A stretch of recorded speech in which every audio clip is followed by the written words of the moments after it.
reference for primal branding in every single way. You know, the creed, the non-believers, as Joe mentioned, and the other brand I'm going to talk about, Nike, also has its sort of huge pillars in the primal branding kind of world.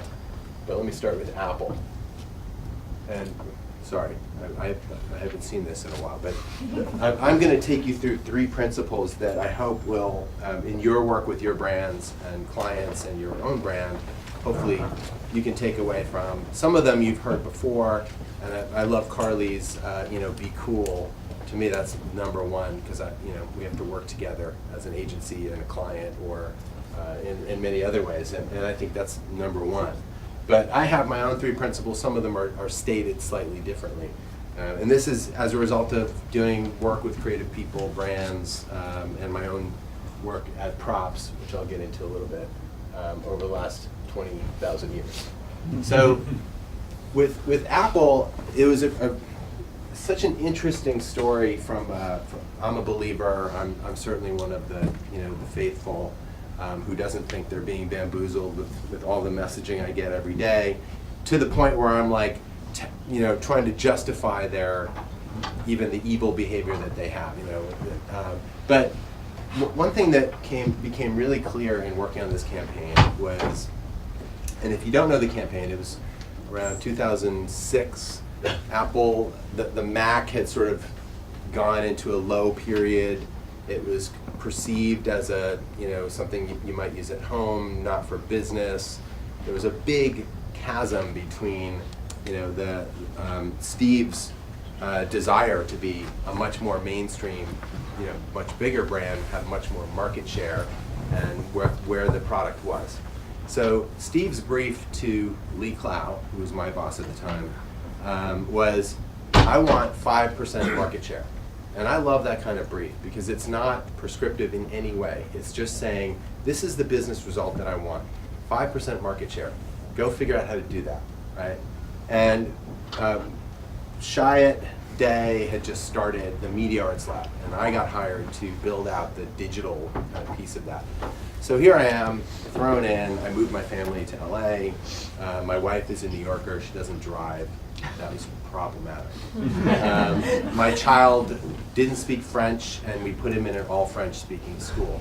So that's the context, and I'm thrown into this world of Lee Clow. I'm coming from RGA and a totally digital world, and now I'm in this totally other world, which seemed like another era to me, right? Mad Men era, traditional agency, where I say digital, and they're like, I think we do that somewhere. Someone does that here, I don't know. And I was the guy to go do that. But one thing that struck me was, wow, this world it's the primal branding world. The creed was written everywhere, and especially with Apple, because it's that kind of brand. But the other thing that was written in big letters was the non-believer status that they were, fighting against. And it's always amazing when you have, a polar opposite to the brand that you're working on or working with, right? It just makes everything easier, because you have an example of what not to do right in front of you all the time. And yet, one of the things that I was struck by, because you'd think, okay, well, this is easy.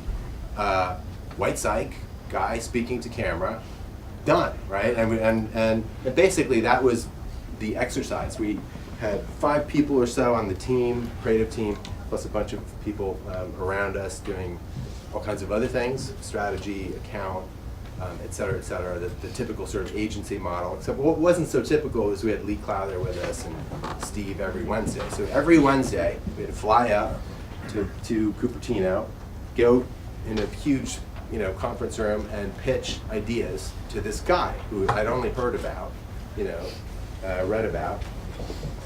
And the exercise was, come up with 100 ideas every week. For this is one campaign, so the brief was 5% market share. And if you break it down, beyond just thinking different, that was where we started. It was also about technique and about the craft involved. And that's where I got really frustrated, because I'm thinking, there's so much you could do with this, with technology today, and digital, and the things that we can bring to the table. And yet, what it came down to was, we had 9 months to do this. We did 100 ideas every week, right? So we had 5 people, 5 different teams coming up with 100 ideas. They would get filtered through one person, or a few people, Lee being really the critical person, because he really understood the brand. And we'd then bring 10 of those ideas up to Steve. And we did that for 9 months. 3,600 ideas. And I mean, some of those were, slight variations on the theme. But at the end of the day, this is about obsession. And Steve was obviously at the pinnacle of that, because there's no client I've ever worked with. I don't think there's another CEO in the world who's got this, the patience to deal with 3,600 ideas to get to one campaign idea. But that's, to me, I took away from that, wow, this is how you make this brand work. It's not by formula. It's not, following the way that everyone else has done it. That's the obvious definition of Think Different. But it's actually obsession. And more than that, it's absolutely sweating on every detail. In fact, one story I remember, after we had sold the campaign, which, by the way, we had to act out. So the writer was the PC guy, the art director was Mac. The original casting was totally different. It was Will Ferrell. We had a whole cast of other characters involved. And John Hodgman, bless his soul, was the archetypal Mac guy. So when we shot the campaign, he would run off and get on his Mac. And Justin Long didn't give a shit. Like, he could be on anything. So it was just kind of funny to the whole interaction. But one thing that struck me was, even when we'd sold the campaign, acted it out, he loved it. He didn't love it at first, and this was classic Steve. He hated it. Then we came back a week later and he said, "You're not getting it, so here's an idea," and he pitched back the same idea we had. And ta-da, it was done, right? Sold. But the next day, there was $150 million of media, and we had to find media and places to, for this thing to run. And that's when Steve's obsession became apparent to me, because the story was, I wasn't there, but the story was he rented a car in New York City and hand-picked the billboards he wanted to launch the campaign on. And that is ridiculous, right? So it really is about sweating the details, and there is no shortcut. And I've made a whole career out of trying to hack the Primal code, and there's no hack, The truth is always way better than the stuff you can make up. And that's a bad thing for advertising sometimes, but good advertising is about uncovering that amazing truth that's usually right in front of your face. And that's takes a lot of obsession. The second thing I learned from Steve was, my second principle, if you will, which is one of Carly's as well. When Steve got kicked out, I wasn't there, of course, but when Steve got kicked out of Apple and started Next, which really was his hack to try to get back into Apple and create the operating system that everything would run on, what he did when he came back to Apple was really interesting, because Apple was a different company. They were making gray boxes, pumping out computers that looked like everything else. And here comes Steve, and he's got the same ambition, the same juice, and he's got now a team of people that he's handpicked who kind of have been faithful and stayed with him. So he created a little skunk works, right, inside of Apple, and they even had their own flag. And they waved their flag proud, right, outside their little cubicles. And the one thing that was very, very clear from this team of misfits was that they were ready to, what he would say, be a pirate. Right? Break all the fucking rules, and the more the better. And I give this advice to the teams that I run today, and have run for forever, right? Which is, the rules are great, and it's great to have guardrails, but if you're not hacking the rules all the time, and I'm not saying to find the shortcut, I'm saying to do it better, find it, a better way to say it. If you're not allowed to go out and get outside the office to figure something out, then go outside and go leave the office by all means. The first thing everyone should do is leave their computer. Computers are actually the worst place to find inspiration in the world, because they're driven by your brain. Your picture that you see is what you tell it to bring to you. So the idea of stimulus is really about getting out and away from what's comfortable to you. And that's just one of those rules that's meant to be broken, right? So we do it with teams all the time, just finding new ways to get insights. And there's a whole list of ways to do that. The rules that are meant to be broken. So be a pirate to me is the most important thing I can tell a team and teams that work together, especially with client and agency relationships where you've got procurement involved, you've got certain ways you have to do things and certain ways you have to account for things. But the best relationships I've had, including with Steve and with Nike and many other clients, have been those where both the client and the agency, both sides, are willing to be flexible with each other and creative about the process. And then the last thing I'll talk about is something that RGA is probably most famous for, which is called Nike Plus. And in the early days of Nike, the Nike business,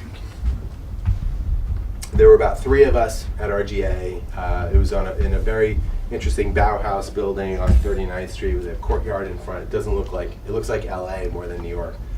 And it was a bunch of engineers, designers, a lot of people doing title credits for Alien. Bob was famous. RGA was famous for title credits first. So they did Seven, Alien, Superman.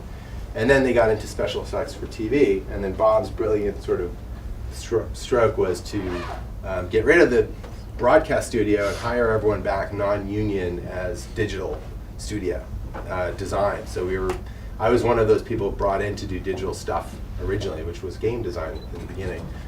But when we won Nike, everything changed, and it became more about how do we tell stories like Wyden Kennedy was telling stories in TV, but using the tools that we had, which were, at the time, CD-ROM design, sort of, game design tools, digital design, film, all those things that were new at the time, and certainly new in the internet. But one of the things that Nike was known for was beautiful storytelling. So the challenge was, how do you do that in a medium at that time that wasn't very compelling as a narrative? It was compelling if you like to read and do non-linear storytelling, things like that. But we really didn't have the tools to kind of bring to life a lot of these stories. We did have a lot of runners, and I was one of them. So one of the first things we built was a little running diary. And it allowed you to track miles on your shoes, and nothing else really, because it was visual, but it wasn't the most beautiful piece of software you'd ever seen. And it was part of this idea that if you have a body, you're an athlete, which is the creed at Nike, and it's certainly the thing that they're best known for, besides just do it, right? But this is the thing you say before just do it. Because the whole point is, if you're a quadriplegic or you're a marathon runner or you're an Olympic athlete, you're all driven by the same thing, which is that performance as an athlete, and it means something different for everyone, right? So that's great, and we took that to heart when we built our little running diary, which was about how can we make the coolest running diary ever, and it was very human, factor design. It was beautiful, and at the end of the day, what Nike found interesting about it was, oh great, when someone hits 500 miles on their shoes, we're going to ping them and let them know it's time to buy new shoes. But the thing that we found that was more interesting than that was that after a while, when people started using it, the data started to come in, and most of the users were not Nike shoe owners, right? They were New Balance owners, or ASICS, or Adidas, God forbid. And the client, in their wisdom, was not deterred by this at all. Great client. What they said was, great, this is a great opportunity, right? We can now take these people who don't give a shit about Nike, let's say, and embed them in the brand in a really interesting way. So we started to do that. And the tool became more about how do we appeal to runners and make running really interesting, right? Then how do we sell shoes by this little clever trick of telling you when you got 500 miles. And that was a big insight for me, and that was really the impetus for this, right? Because what the next round of insights were about was how social running can be, even though we all do it mostly alone. So I'm running alone every day, but I know that my friend is running across town every day, or my friend might be even running in the same place that I am, at a different time. But we share the same goals, and we share the same love of running. And now we can do that together, give each other encouragement, track our runs. The heat map became the big sort of killer app where you could see along your run when you slow down, what songs you're listening to, what happens, that personal data. But all that was really born out of the client's acceptance of the fact that they don't need to sell. They actually need to tell a great story and appeal to the things that really bind us together, as opposed to make us separate, right? I'm a Nike person, you're an Adidas person, and we're never going to talk to each other. So that was key. And this is, by the way, this is what Nike used to look like back in the day.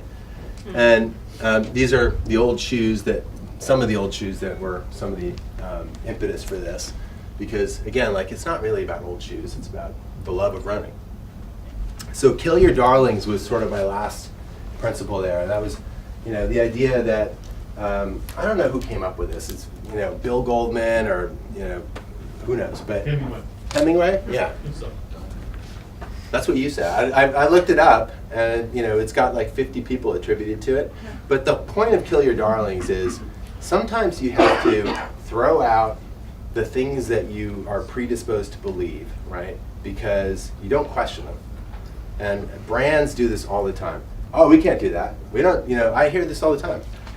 Anytime you pitch something more interesting than a traditional idea, usually there's some people in the room who say, "Oh, we tried that last year, it didn't work," or we don't do that. We don't do stories. We do 30-second spots, or it's got to have the product in it, or I'm going to get in trouble. These are a lot of the darlings we hear about all the time. So remember, this is the only time we get to do that. One of the only times in our lives. It's not, it's hard to do it in many other places, but in this place, we really can do it. And you have to do that like Nike did when they said, maybe it's not about our shoes, maybe it's about running. And by the way, that little insight led to an entire group at Nike called Digital Sport, which is now as important, and it's a $100 million business, it has been for RGA, where it's just about tools that we can give to athletes to help live their creed, right? If you have a body, you're an athlete, that's about tools, that we can use to inspire you or make you do something better. So three simple ideas, and I hope you took something away from that. Again, I'm a branding and advertising person. Props is an interesting thing for me, just to say one word about that, because to me as a creator, I love YouTube, I love all of those channels that I've existed on for years, but I felt like there was a place missing, not necessarily a place, but a way of doing it missing, where brands could have a much more natural engagement with creators. And this was about killing some of my little darlings about how advertising works, which is a quid pro quo about, hey, you maybe sell your soul a little bit as a creator, and then we get paid, but you do your art over here, right? And art being over there and commerce being over there is sort of the old way of doing it. The new way, as Rachel pointed out, is that the creator's in control. And I love that notion. That's why I started Props, which is really about a much more holistic, authentic relationship that creators can have because they love to do the thing that they love to do and maybe get them paid to do that. Thank you very much.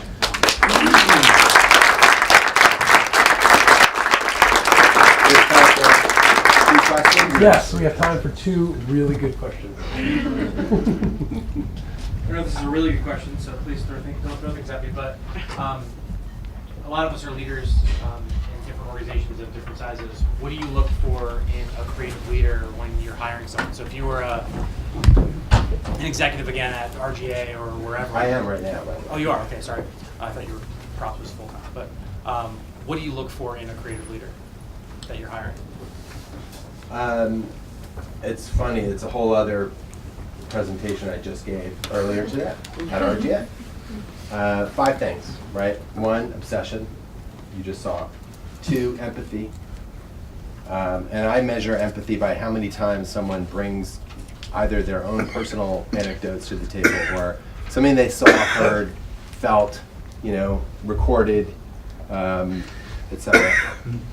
3, obviously craft. That might be number 1 if you're, and craft today means data science as well as design and, the people that can do more than one thing right. Humility, advertising, particularly in advertising, because it's such a shitty, thing to get your idea killed 3,600 times before you get to the one that you sell. But, oftentimes it's about humility, not about being right. And the last thing, I look for a sense of humor because, mostly because it's more fun to work with those people. And if I'm going to spend till 3 in the morning pitching something with you, better be fun. One more question for Pat. So how do you show up 3,600 times and not be discouraged, or how do you stay energized and creative? Drugs. No, I mean, I'm not really.